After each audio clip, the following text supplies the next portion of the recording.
Hello guys, welcome back to TechieRaj YouTube channel. In this video I'm gonna be showing you that how you can translate English into Hausa or in any other languages.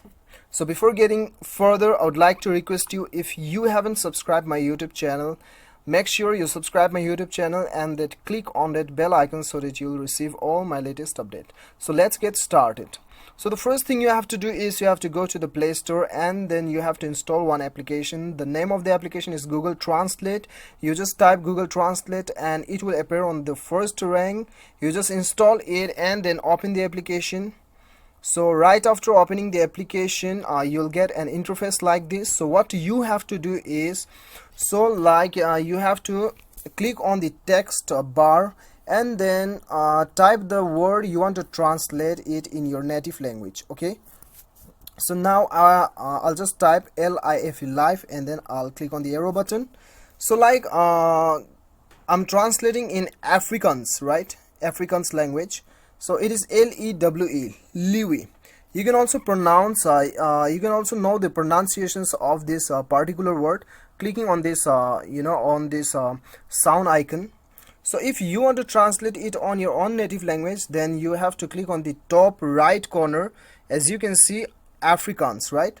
So you just select your language. Okay, if you want to select your own language, Nepali, then the Nepali, select the Nepali.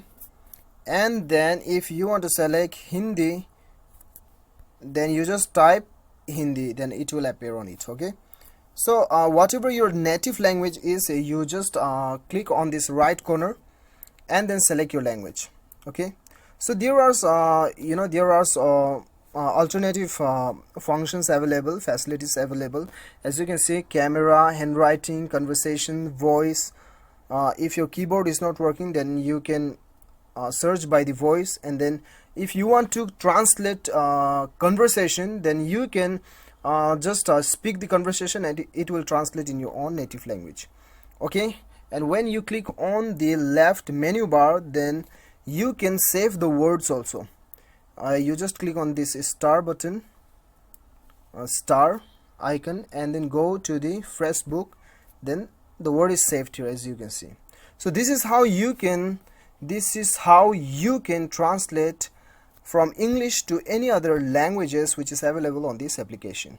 So guys, I hope you like the video. If you like the video, do not forget to hit that like button and then click on the subscribe button if you like the video. Thank you so much for watching. Till then, bye bye, take care.